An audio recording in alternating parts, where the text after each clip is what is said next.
I used to believe that the smallest room in a building held the smallest dreams, until the day my own parents laughed at the place I called home without realizing they were standing inside the greatest decision I had ever made. My name is Mason Carter, and when people first stepped into apartment 108, they usually had the same reaction. They noticed the worn wooden floor before they noticed the carefully organized bookshelves. They saw the compact kitchen before they saw the neatly maintained space. They looked at the aging sofa beside the window and assumed it belonged to someone struggling to keep up with life. They never imagined there was a reason I had chosen to live there. My parents certainly did not.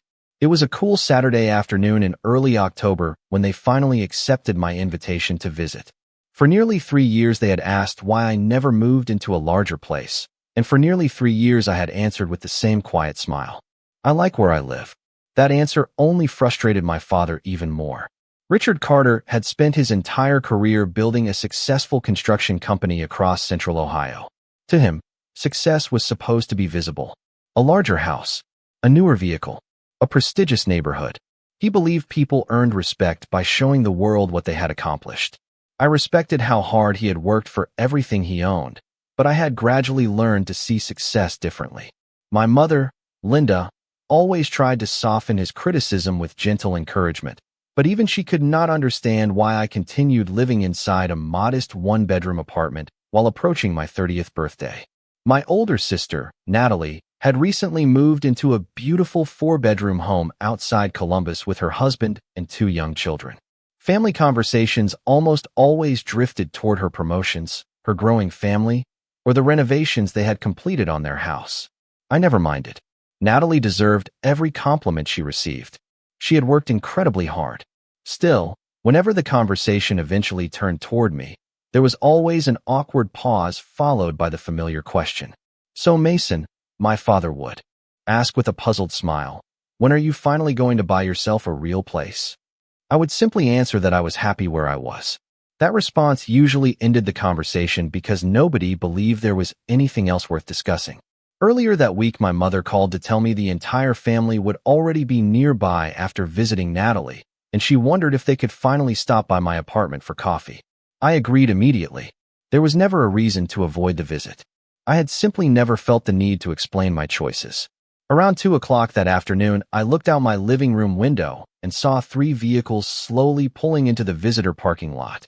My father climbed out first, stretching his back before looking toward the apartment building with raised eyebrows. My mother followed, carrying a homemade apple pie, while Natalie stepped out holding a small gift bag filled with scented candles she insisted would make the apartment feel cozier. I laughed quietly to myself before walking downstairs to greet them. "There he is," my father called with a broad grin. "Lead us to your palace." His voice carried across the parking lot, earning a few amused smiles from nearby residents walking their dogs. I simply smiled back and welcomed everyone inside. Apartment 108 sat on the first floor near the main entrance. It was not luxurious by any standard. The living room measured barely enough to fit a sofa, 2 chairs, and a small coffee table. The kitchen shared the same open space with a narrow dining area tucked beside the window.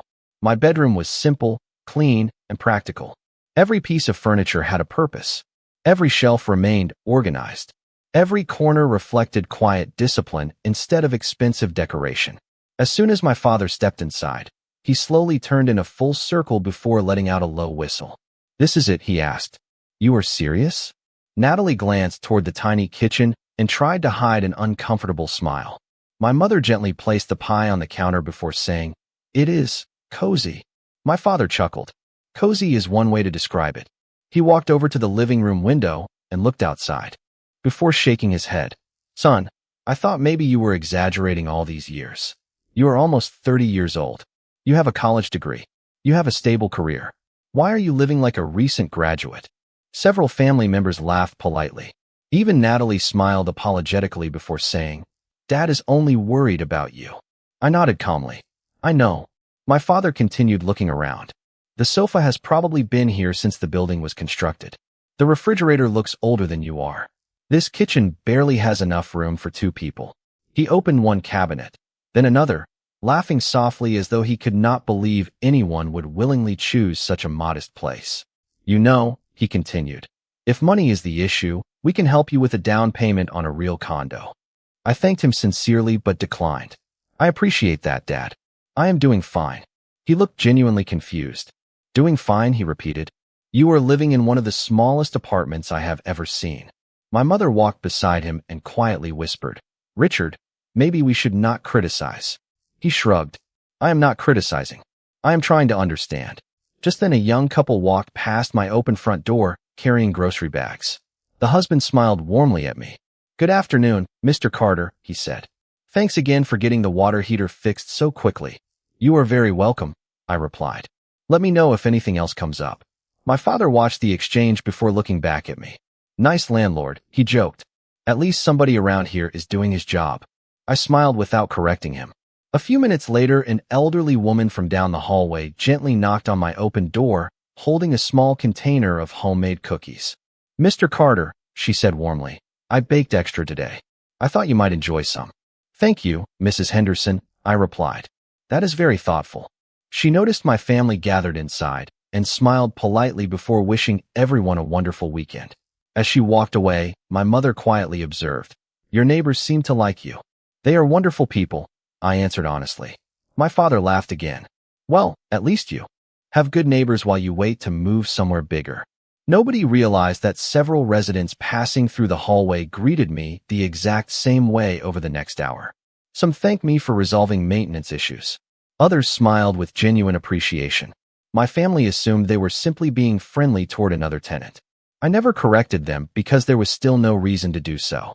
As the afternoon continued, my father leaned comfortably against the kitchen counter, still convinced he understood everything about the little apartment and the son who lived inside it. What he could not possibly know was that nearly every person walking through that hallway saw apartment 108 very differently than he did, and before long, he would discover that the smallest apartment in the building belonged to the one person who had chosen it for a reason no one in my family had ever imagined. Mrs. Henderson returned to her apartment carrying an empty cookie container while my parents continued looking around apartment 108 as though they were trying to understand every decision I had made over the past several years.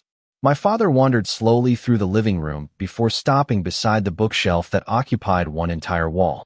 Instead of expensive decorations or designer furniture, the shelves were filled with books about real estate finance, property management, architecture, construction law, accounting, leadership, and community development.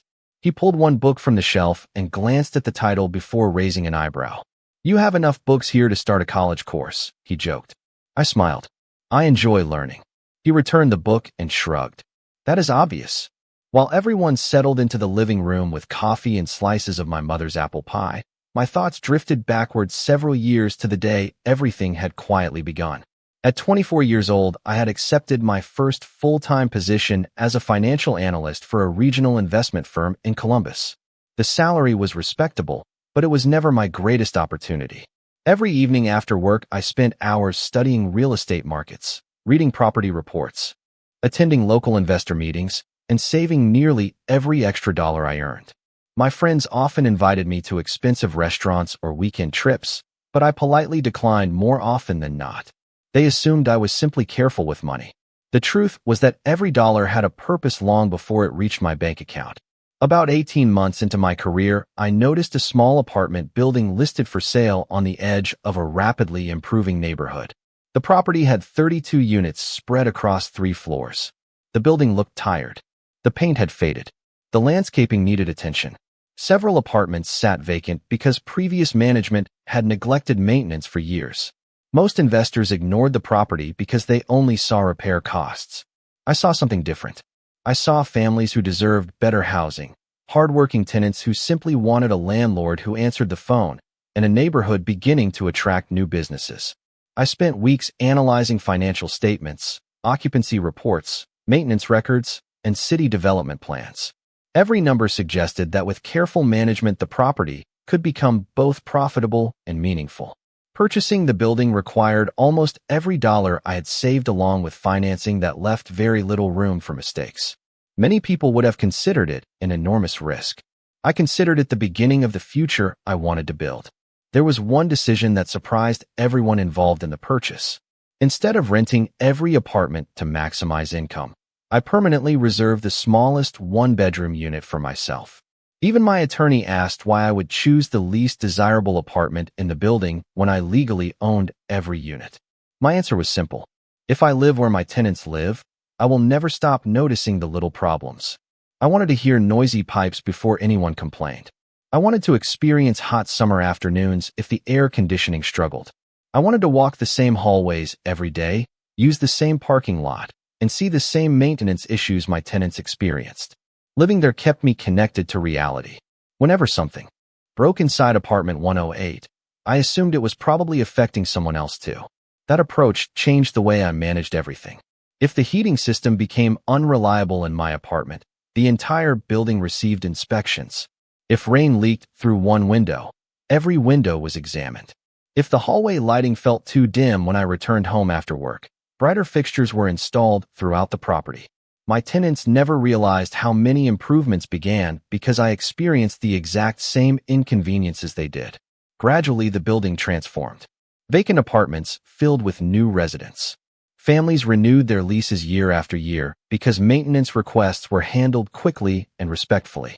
Children played safely in the courtyard after I installed additional lighting and upgraded the playground equipment. Elderly residents appreciated smoother sidewalks and automatic entrance doors that made daily life easier. Every improvement happened quietly without advertisements or grand announcements. The greatest compliment I ever received came from tenants who said the building simply felt like home. Throughout those years, I never discussed any of this with my parents. Whenever they asked about my apartment, I answered honestly that I enjoyed living there. They assumed I lacked ambition because my lifestyle remained modest. I drove the same dependable sedan I had purchased after college. I wore practical clothes. My apartment contained only what I genuinely needed. Outwardly, very little changed, even as the property steadily increased in value through careful management and neighborhood growth. There was another reason I remained silent. I wanted to know whether people respected me before they knew anything about money. Wealth has an unusual way of changing conversations. Suddenly, every decision appears brilliant simply because it became profitable. I preferred discovering which relationships valued character before success became visible. That choice often meant accepting misunderstandings, but I never regretted it. Back in the present, my father finished his second cup of coffee while studying the apartment one more time. "You really seem comfortable here," he admitted. "I cannot understand it, but I suppose everyone has different priorities." "That is true," I answered with a quiet smile. Natalie glanced toward the window overlooking the courtyard. "I have noticed something strange," she said thoughtfully. "Everyone who walks past your door seems unusually happy to see you." My mother nodded. I was thinking the same thing. Before I could respond, another knock sounded at the open door. This time, it was a maintenance technician wearing a navy work shirt with the building logo embroidered above the pocket. He carried a clipboard and smiled politely. "Good afternoon, Mr. Carter," he said. "The landscaping company wants approval before planting the new maple trees next week. They asked if you had a few minutes later today." I answered calmly. "Tell them 3 o'clock will work perfectly." "Absolutely, sir," he replied before continuing down the hallway. My father watched him disappear around the corner before laughing softly. "Looks like the maintenance crew trusts your opinion." He turned toward me with an amused grin. "Maybe you should apply for the property manager's job. They already seem to treat you like you run the place." I simply smiled once again, knowing that every passing minute brought my family one step closer to discovering that the smallest apartment they had spent the afternoon laughing about was not the home of an ordinary tenant at all, but the deliberate choice of someone whose reasons remained completely invisible to everyone sitting in my living room. After the maintenance technician disappeared down the hallway, the room fell strangely quiet for a few moments. My father leaned back in his chair, crossing his arms as though he had nearly solved a puzzle but was still missing one piece. "I have to admit," he said, "this building seems better managed than I expected." I poured everyone another cup of coffee before answering. "The people here deserve a place they can depend on." He nodded absent-mindedly. "That is true. Most apartment buildings cut corners these days." My mother slowly walked toward the living room window and looked out over the courtyard below. A few children were laughing while tossing a football across the grass. 2 elderly neighbors sat together on a bench beneath a large oak tree. Fresh flowers surrounded the entrance, and every pathway looked clean despite the steady stream of residents coming and going throughout the afternoon. It really does feel peaceful here, she admitted quietly. Natalie noticed it too. Honestly, she said, this does not feel like most apartment complexes I have visited.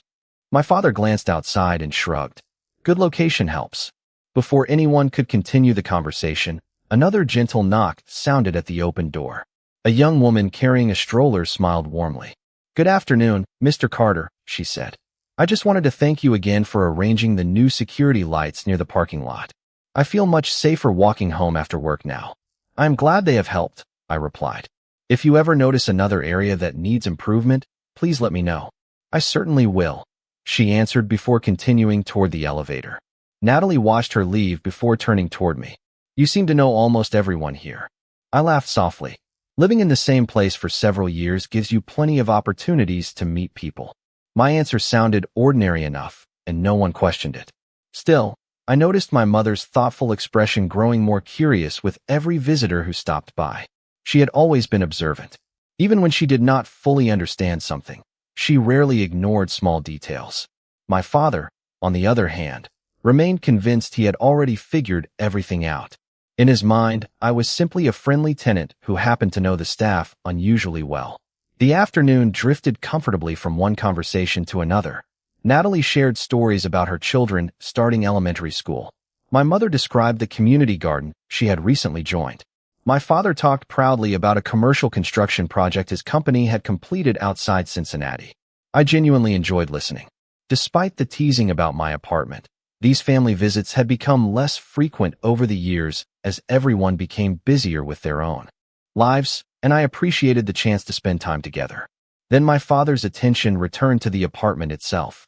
I still cannot understand why you never upgraded, he admitted. With your financial background, I always assumed you would eventually buy a luxury condo downtown. I smiled. Not everything valuable has to look expensive. He chuckled. That sounds philosophical. Maybe it is. He laughed again before looking around the room one more time. I guess I simply measure success differently. I know, I answered. There was no tension in the conversation, only two people shaped by different experiences. My father had spent decades proving himself through visible accomplishments. Bigger contracts, bigger offices, bigger houses. Every milestone had been earned through relentless work, and I admired that discipline. I had simply discovered another path that felt more meaningful to me. A few minutes later, my phone vibrated on the coffee table. I glanced at the screen. It was a reminder about the 3 o'clock meeting with the landscaping company. I quietly silenced the notification without mentioning it. There would be time later. Just then, another familiar face appeared outside my door.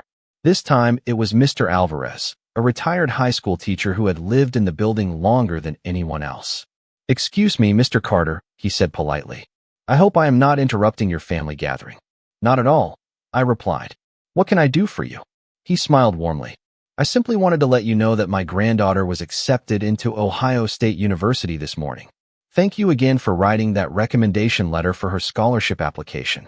She wanted me to tell you that she could not have done it without your encouragement. I felt genuinely happy for her. Please congratulate her for me. She earned every bit of that success. Mr. Alvarez thanked me once more before continuing down the hallway. As soon as he disappeared, my mother looked directly at me. You wrote a scholarship recommendation? She asked. He asked if I would. I answered. His granddaughter worked very hard. Natalie smiled. That was thoughtful. My father looked mildly surprised. You have become quite involved around here. There are a lot of good people in this building, I said simply. Sometimes everyone needs a little encouragement. Before anyone could respond, another sound echoed through the hallway. This time it was not a knock, but the steady footsteps of several people approaching together. Through the open doorway, I could see 3 professionally dressed individuals carrying leather portfolios and rolled architectural drawings. They paused briefly outside my apartment before speaking quietly with the front desk coordinator who had accompanied them upstairs. None of them entered. Instead, they waited patiently near the elevator while checking their watches.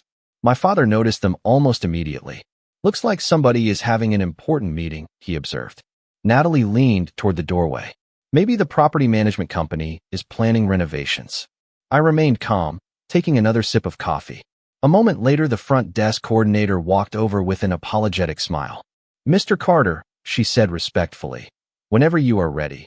The architect, the attorney, and the representatives from the bank have all arrived for your 3 o'clock meeting. The room became completely still for a brief second before my father answered for me with an amused grin. Looks like our Mason has become very popular around here. The coordinator smiled politely without correcting him. There is no rush, she said to me. Everyone is prepared whenever you are. I nodded. Thank you. Please let them know I will be there in just a few minutes. She thanked me and returned to the group waiting by the elevator. My father watched them gather their documents while shaking his head in disbelief. Well, he laughed, whoever owns this building certainly trusts your opinion. You practically sound like their right-hand man. I stood up slowly, set my empty coffee cup on the table, and smiled. I suppose you could say that.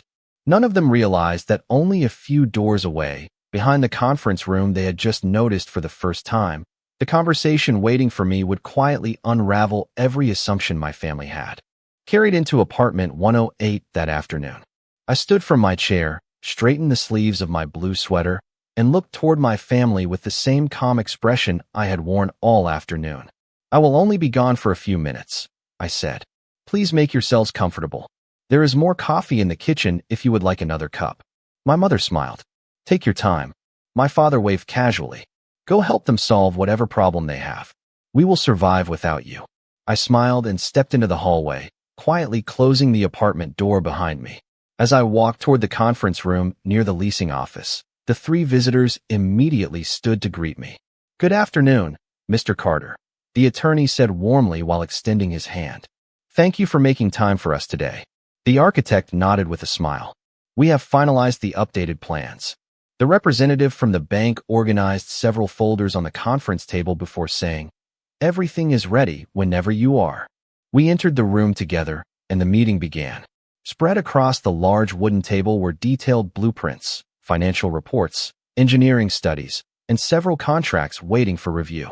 We discussed the renovation of another property I had recently acquired across town, improvements to accessibility features, updated landscaping proposals, and financing options that would allow additional apartment units to remain affordable for working families. It was the type of meeting I genuinely enjoyed because every decision involved improving someone's daily life instead of simply increasing numbers on a spreadsheet. Meanwhile, back inside apartment 108, my family remained where I had left them. At first, the conversation continued naturally. My mother washed a few coffee cups despite my protests before I left. Natalie browsed the books on my shelves with growing curiosity. My father wandered toward the hallway once again, occasionally glancing through the open apartment door. He is taking longer than I expected, he commented. Natalie looked at her watch. It has only been about 15 minutes. Still, my father replied. That seemed like quite an important group waiting for him. My mother looked thoughtful. Did you notice they all called him Mr. Carter? My father laughed. Well, that is his name. She smiled patiently. Yes, but it sounded different. Before he could answer, another tenant walked past carrying several shopping bags. She noticed my family sitting inside and stopped politely. Hello, she said. Are you visiting Mr. Carter? My mother smiled. Yes, we are his family. The woman's face immediately brightened. That is wonderful. Please tell him thank you again for everything he has done for this community. We have lived in several apartment buildings over the years, and we have never had someone who genuinely cares as much as he does. My father smiled politely. He always tries to help people. He certainly does, the woman replied sincerely. My husband lost his job last winter, and Mr. Carter worked with us until we got back on our feet. We will never forget that kindness. She wished everyone a pleasant afternoon before continuing down the hallway. My father watched her leave without speaking. For the first time that day, the confident smile on his face began to fade into quiet curiosity. That was interesting, he admitted. Natalie nodded. People really do seem grateful to him. Another few minutes passed before the leasing office assistant hurried through the hallway carrying a stack of folders. Seeing my family, she smiled politely. I hope everyone is enjoying the visit. We are, my mother answered warmly. The assistant glanced toward the conference room before speaking almost absent-mindedly. The meeting may run a little longer than expected. They are reviewing the expansion plans. My father asked, Does Mason attend meetings like this often? She looked mildly surprised by the question. Oh yes, she answered naturally. Every major decision goes through him. Before anyone could ask another question, someone called her name from the office, and she hurried away. My father stared toward the hallway in complete silence. Every major decision, he repeated quietly. Natalie folded her arms. Maybe he serves on some advisory committee. Maybe, my father answered. Although his voice lacked conviction, curiosity slowly replaced confidence. After another 10 minutes, he stood up. I think I will stretch my legs. My mother looked at him knowingly. You are going to peek. He smiled sheepishly. Just for a minute. Natalie laughed. Dad. He walked into the hallway, pretending to admire the framed photographs decorating the walls while gradually making his way toward the conference room. The door had not fully closed, leaving a narrow opening through which quiet voices could be heard. He never intended to eavesdrop. He simply happened to pause nearby when one sentence drifted clearly into the hallway. Mr. Carter, the attorney said from inside the room, before we finalize the purchase agreement, we need your approval as the sole owner. My father froze. He frowned slightly, convinced he must have misunderstood. Moments later, the architect spread another blueprint across the table. Once you approve the renovation budget, we can begin work on the additional buildings next month. The bank representative added, your financing package has already been approved based on the equity from your existing properties. Existing properties. The words echoed in my father's mind. He slowly moved closer without making a sound. Through the small opening in the conference room door, he could now see me seated at the head of the table reviewing documents while everyone else waited patiently for my comments. No one appeared to be giving me instructions. They were asking for my decisions. My father felt a growing sense of confusion that refused to fit with everything he believed he knew. This was not the role of a helpful tenant. It was not the role of an enthusiastic volunteer or an unofficial advisor. The attorney carefully slid another document across the table before speaking again. Once you sign here, ownership of the neighboring apartment complex will officially transfer to Carter Residential Holdings. My father quietly stepped backward, his heart racing with disbelief. Carter Residential Holdings. He knew that name. He had seen it mentioned in local business journals over the past 2 years while reading articles about affordable housing investments throughout Central Ohio. He had simply never connected that company with his own son. At that exact moment, the conference room door opened unexpectedly as the leasing office coordinator stepped out carrying additional paperwork. She smiled politely at my father. Oh, Mr. Carter, she said warmly, assuming he had come looking for me. The meeting should only take another few minutes. Mason is reviewing the final ownership documents before signing everything. My father stood completely speechless as the realization began settling into place, not all at once, but piece by piece, until every casual greeting, every respectful smile from the tenants, every visit from the maintenance staff, every unanswered question, and every quiet decision my son had made over the past several years suddenly formed one astonishing truth that he was still struggling to believe. My father remained standing in the hallway for several long seconds after the leasing coordinator walked away. He had spent his entire life believing he could read people quickly. Years of negotiating contracts and managing construction projects had taught him to trust first impressions. Yet every assumption he had made about me that afternoon had quietly collapsed one after another. He slowly turned toward the conference room once more, this time noticing details he had completely overlooked before. The attorney was organizing several thick binders filled with legal documents. The architect had spread detailed site plans across the conference table. The representative from the bank sat patiently with a folder displaying financing summaries. No one was directing me. No one was supervising me. Every conversation revolved around my decisions. Every set of eyes turned toward me before moving forward. My father quietly returned to apartment 108. Where my mother immediately noticed the expression on his face. Richard, she asked softly, what happened? He sat down without answering at first. Natalie looked equally concerned. Dad, he finally spoke in a voice much quieter than anyone had heard all afternoon. I think we have misunderstood Mason. Neither of them knew what to say.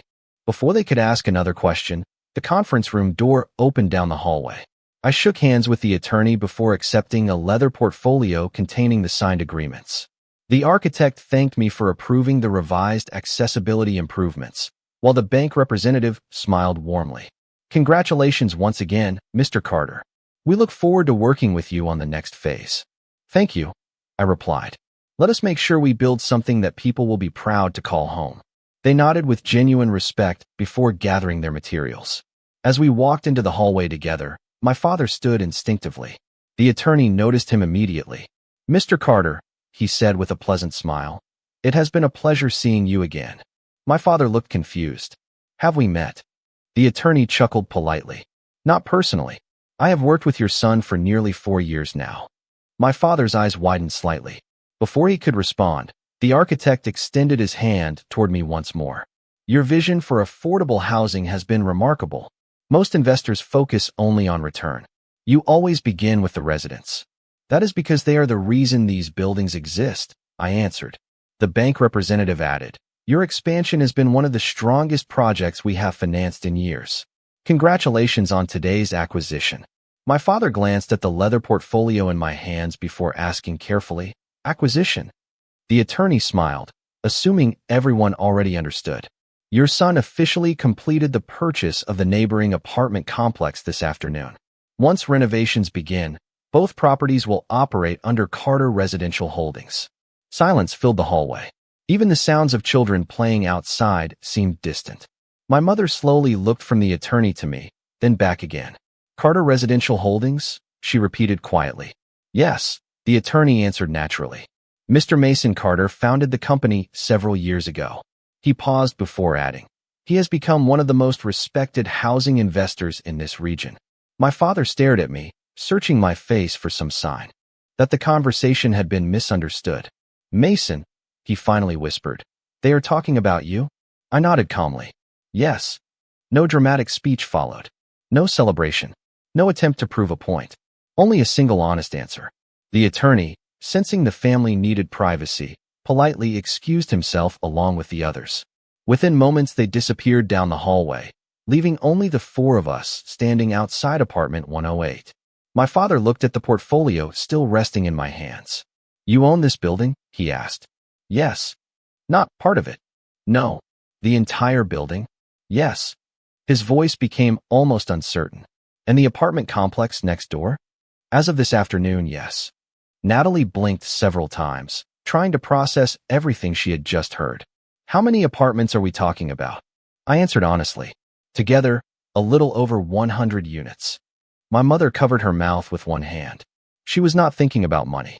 I knew her well enough to recognize that expression. She was replaying every conversation we had shared over the past few years, remembering every time she had worried that I was struggling or settling for less. "Why did you never tell us?" she asked softly. We walked back inside apartment 108, and everyone sat quietly in the same seats they had occupied before the meeting. The room suddenly felt different, although nothing around us had changed. The furniture remained simple. The kitchen was still small.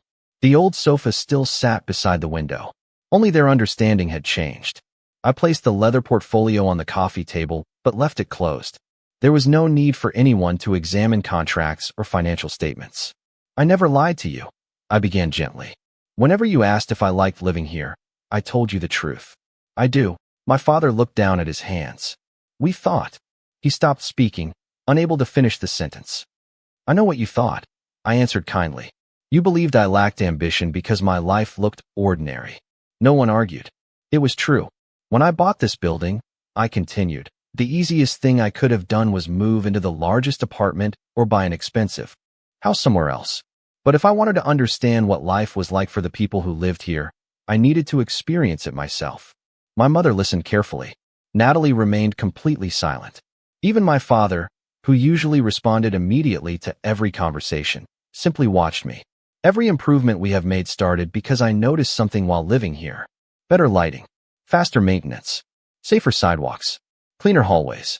Those ideas came from being part of this community instead of watching it from somewhere else. My father slowly looked around apartment 108 again.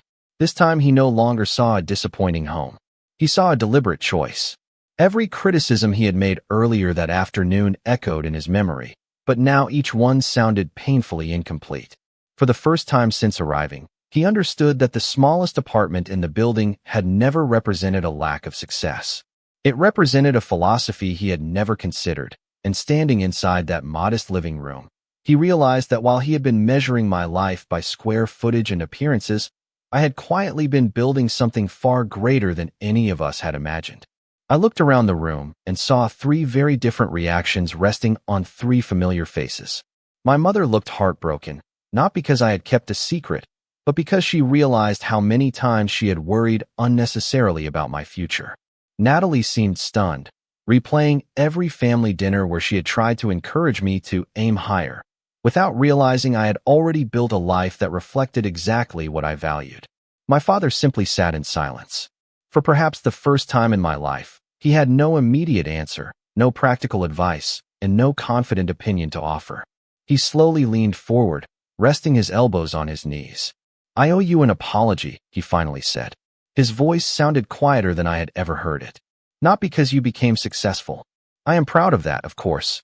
I owe you an apology because I decided who you were without asking why you made the choices you did." I looked at him for a moment before answering. "I never expected an apology." He shook his head gently. "Maybe you should have." The room remained peaceful. There was no anger between us, only honesty that had been delayed for several years. My father looked around apartment 108 once again, but this time his eyes lingered on details he had completely ignored earlier. The bookshelf filled with professional references, the carefully maintained furniture, the organized kitchen, the simple framed photographs of community events hanging near the hallway. Everything suddenly fit together in a way it never had before. "I thought this apartment represented what you could afford," he admitted. "Now I understand it represents what you chose." I smiled. "There is a difference." He nodded slowly. "A very big difference." My mother reached over and gently placed her hand on mine.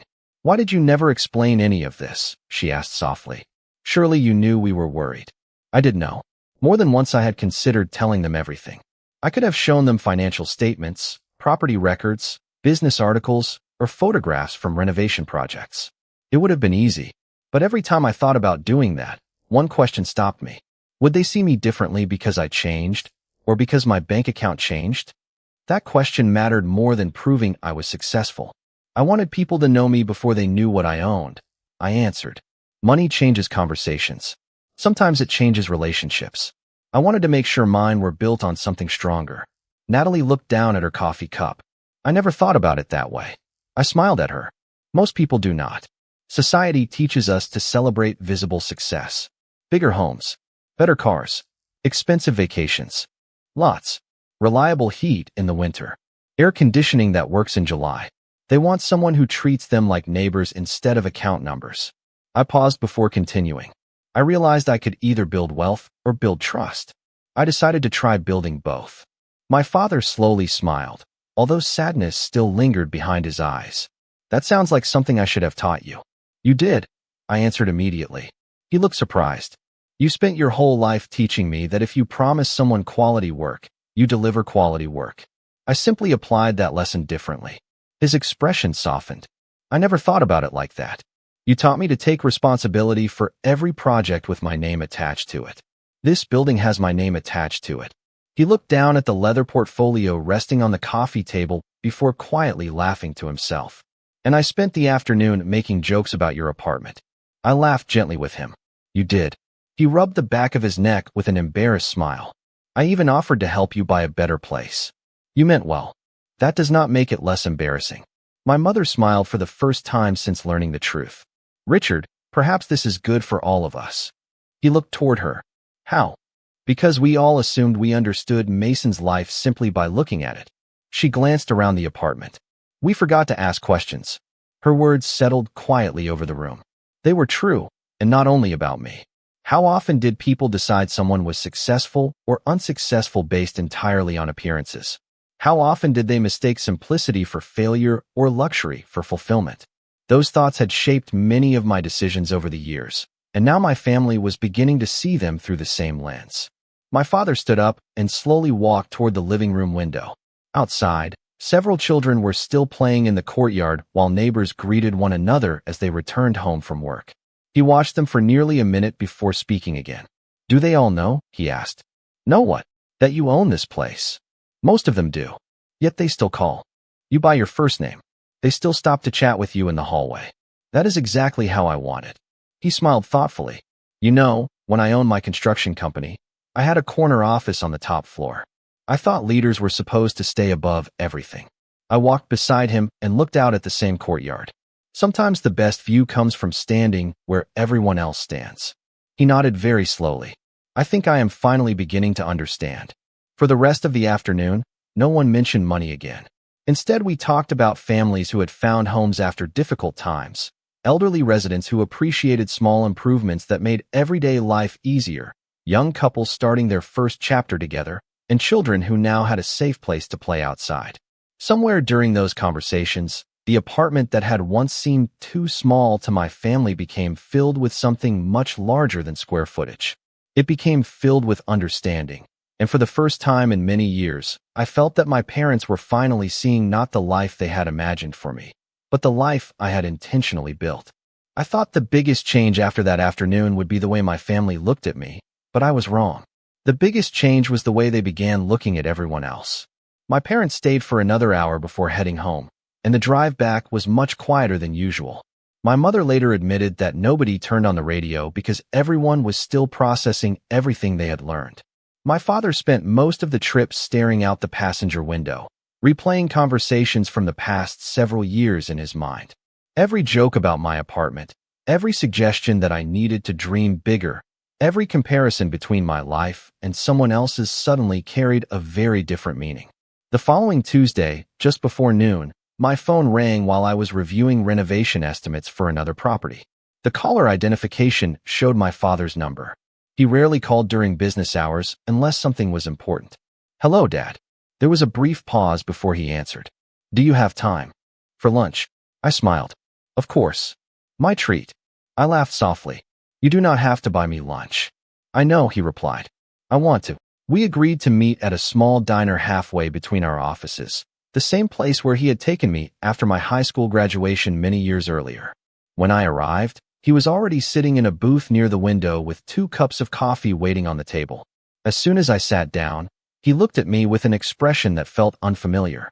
It was not disappointment, concern, or advice. It was genuine curiosity. "Tell me about the first building," he said. "Not the numbers. Tell me why you bought that one." I realized then that this was the first time my father had ever asked me about my work without assuming he already knew the answer. So I told him the whole story. I explained how I had spent months studying neighborhoods, meeting local business owners, and learning which communities needed investment instead of neglect. I described the first winter after buying the building, when an aging boiler failed during one of the coldest weeks of January. Rather than choosing the cheapest repair, I replaced the entire system because I never wanted families worrying whether their heat would work. I told him about the single mother whose son finally had a safe playground after we renovated the courtyard. I told him about Mr. Alvarez and his granddaughter earning a scholarship. I explained why I insisted on answering tenant emails myself every evening before going home. My father listened quietly without interrupting. Occasionally he asked another thoughtful question, but mostly he simply listened. After our meals arrived, he rested his fork on the edge of his plate and smiled. "You know something?" he said. "When I built shopping centers and office buildings, I measured success by how many square feet we completed each year." He looked at me for a moment before continuing. "You measure success by how many lives become a little easier because a building exists." I nodded. "Buildings are really just places where people's lives happen." He smiled. "I wish I had understood that years ago." Over the following months, our conversations changed. Completely. Instead of asking when I planned to buy a larger house, my father asked how renovation projects were progressing. Instead of comparing my career with someone else's, he asked what challenges my tenants were facing. Sometimes he even offered ideas from his decades of construction experience that helped solve practical problems. One Saturday morning, he surprised me by stopping at apartment 108 wearing old work boots and a faded flannel shirt.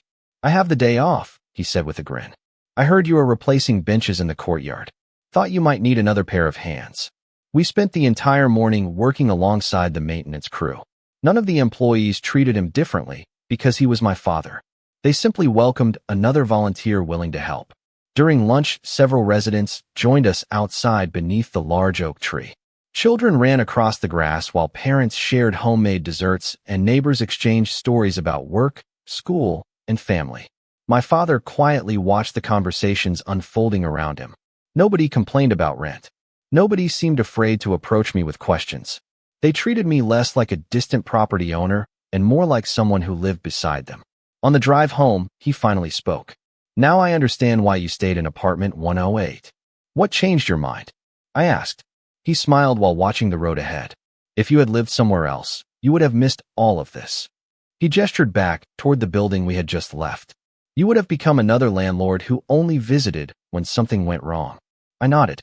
That was exactly what I wanted to avoid. He laughed quietly.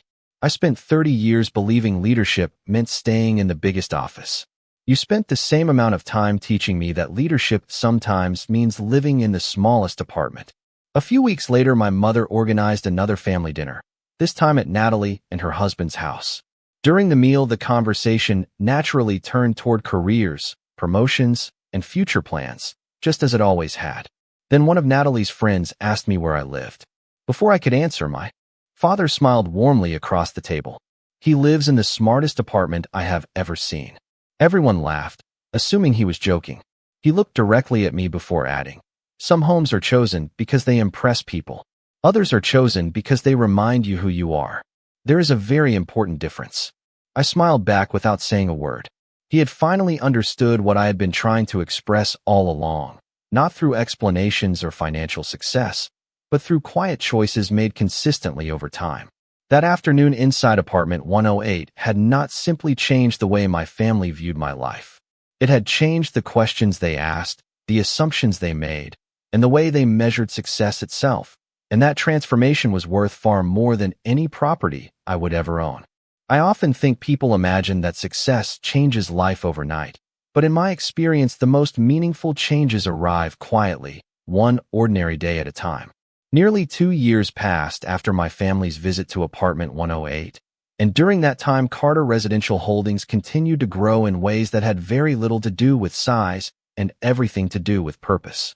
We renovated older buildings instead of replacing them whenever possible because preserving stable neighborhoods mattered. We partnered with local contractors who believed in quality work instead of rushing projects simply to reduce costs.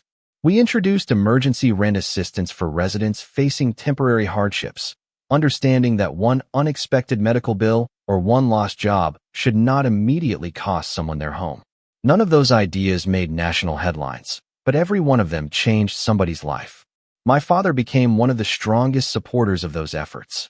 At first, he simply volunteered on weekends, helping maintenance teams repair fences, repaint community spaces, and install benches in shared courtyards. Before long, he was contributing something even more valuable than physical labor.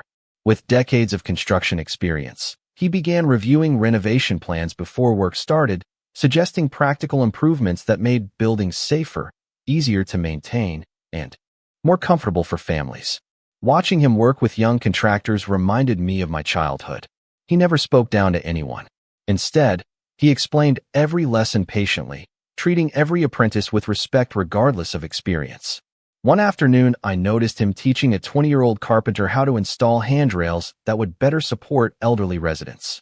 Instead of saying, "This is the cheapest way," he smiled and said, "Build it the way you would want it if your own mother lived here." I quietly smiled because those words sounded very familiar. Without realizing it, he had begun thinking exactly the way he once questioned me for thinking. My mother found her own place within the community as well.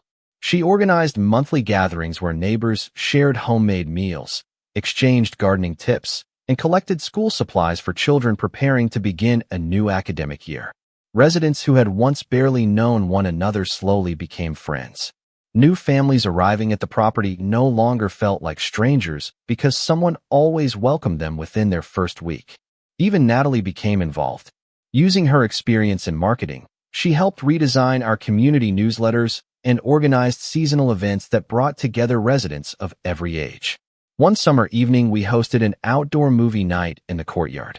Children spread blankets across the grass, while grandparents sat in folding chairs, sharing popcorn with neighbors they had only recently met. Looking across the crowd, I realized that the apartment buildings had become something much greater than collections of individual units. They had become genuine communities where people looked after one another.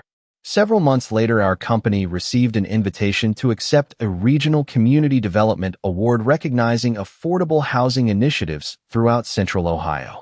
I almost declined because public recognition had never been my motivation, but my employees convinced me that accepting the award would highlight the importance of responsible property management rather than personal achievement.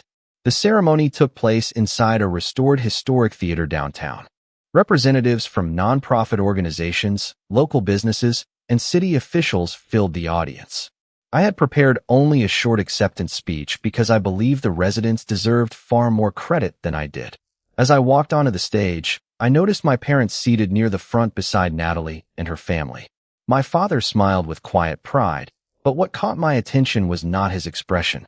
It was the fact that he applauded before anyone else. When I reached the podium, I looked across the audience before speaking. Thank you for this honor.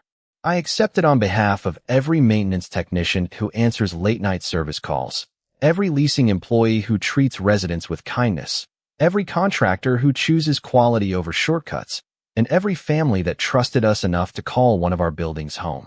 A building is never successful because of its size. It is successful because people feel safe closing the front door behind them each evening. The audience applauded warmly. I continued. Years ago, I made the unusual decision to live in the smallest apartment inside the first building I purchased. Many people question that choice. Looking back, I believe it remains the most important business decision I have ever made because it reminded me every single day that every policy, every repair, every budget, and every renovation ultimately affected real people living real lives. After the ceremony ended, dozens of people stopped to introduce themselves or ask questions about our projects. While I spoke with several city officials, I noticed my father standing nearby listening to a conversation between two young developers. One of them asked him whether he worked for our company. My father smiled proudly before answering, "No, I work with my son whenever he lets me. I am still learning from him." Hearing those words meant more to me than the award itself. Later that evening, we gathered outside the theater beneath the warm glow of streetlights reflecting against the brick buildings downtown. My mother looked at me with a smile that carried none of the worry she once felt whenever she thought about my future. "You know," she said, "when you were younger, I prayed that you would become successful." She paused before gently laughing. "I simply never imagined success would look like this." "Neither did I admitted honestly. My father placed one hand on my shoulder. "The funny thing is," he said, "I spent years trying to teach you how to build something valuable. In the end, you taught me that the most valuable things are often impossible to measure." We stood together for a few quiet moments watching families leave the theater. Some carried young children asleep in their arms. Others laughed while making weekend plans. It reminded me once again why every decision mattered. Buildings sheltered people from rain and snow, but thoughtful communities gave them something even more important. They gave them a place where they felt they belonged, and seeing my own family become part of that mission showed me that the greatest investment I had ever made was never the property itself. It was choosing values that quietly transformed not only neighborhoods, but also the hearts of the people I loved most. Several years have passed since that afternoon when my parents first walked through the front door of apartment 108 believing they already understood my life. The apartment itself has changed very little. The same bookshelf still stands against the living room wall. The same modest kitchen still fills with the smell of fresh coffee whenever guests arrive. The same large window still overlooks the courtyard where children laugh, neighbors greet one another, and seasons quietly come and go. Many people have asked me over the years why I never moved into a larger home after expanding the company. The answer has never changed. This apartment reminds me of why I started. Every morning when I leave for work, I pass the same hallways as my neighbors. I notice if a light bulb burns out. I hear if a door closes too loudly. I see whether the landscaping needs attention after a heavy storm. Those small observations continue shaping decisions that affect hundreds of families. Success never removed me from the community. It allowed me to serve it better. One Sunday afternoon, my parents visited again, just as they had years before, except this time nobody joked about the size of the apartment. My father arrived carrying a toolbox because one of the picnic tables in the courtyard needed a few loose bolts tightened. My mother brought another homemade apple pie, insisting that traditions should never change simply because circumstances do. Natalie arrived with her husband and children, who immediately ran outside to play with several neighborhood friends they had made through our community events. Watching them laugh together reminded me how naturally people connect when they feel welcomed. We spent the afternoon exactly as we always had, drinking coffee, sharing stories, and enjoying one another's company. At one point, my father walked slowly around the apartment before stopping beside the living room window. He smiled quietly before turning toward me. "Do you remember what I said the first time I stood here?" he asked. I laughed. "You asked if this was really it." He nodded, looking slightly embarrassed even after all those years. "I thought I was evaluating an apartment." He paused before smiling warmly. I was actually being tested by my own assumptions. I walked over beside him, and together we looked out toward the courtyard. Several longtime residents waved as they passed below. New families greeted older neighbors by name. Children raced bicycles along the sidewalks, while grandparents watched from nearby benches. Nothing about the scene looked extraordinary to someone passing by. That was exactly what made it beautiful. Real community rarely announces itself. It grows quietly through ordinary moments repeated consistently over time. My father rested one hand on the windowsill. "You know what I finally realized?" he asked. "Tell me." The apartment was never small. I looked at him with a smile. "No." He slowly shook his head. Our perspective was. Those words stayed with me long after everyone returned home that evening. They captured something I had struggled to explain for years. Too often we judge lives by appearances because appearances are easy. We assume large houses mean happiness, expensive cars mean fulfillment, and impressive titles mean purpose. Yet some of the wealthiest people I have ever met felt completely alone, while some of the happiest families I know live in homes that would never impress anyone scrolling through photographs online. The older I become, the more convinced I am that real success cannot be measured from the sidewalk. It is measured by the way people feel after spending time with you. It is reflected in promises kept, trust earned, kindness offered without expecting recognition, and communities strengthened through everyday choices. Carter Residential Holdings eventually expanded into several neighboring counties, but every new project followed the same principle that began inside apartment 108. Before approving architectural drawings, we asked how families would actually live there. Before discussing budgets, we discussed safety. Before calculating profits, we considered long-term stability. Those priorities occasionally meant slower growth, but they also created neighborhoods where residents renewed leases year after year because they felt respected rather than managed. That was always the kind of success I hoped to build. Sometimes reporters or young entrepreneurs ask what inspired that philosophy. They expect to hear about business books, famous investors, or complicated financial strategies. Instead, I tell them about a modest apartment where I chose to live because leadership begins with understanding the lives of the people you hope to serve. I tell them that the most important investment I ever made was not purchasing a building. It was refusing to let success separate me from everyday reality. And although I rarely mention my family's first visit, I quietly remember it every time someone underestimates another person based solely on appearances.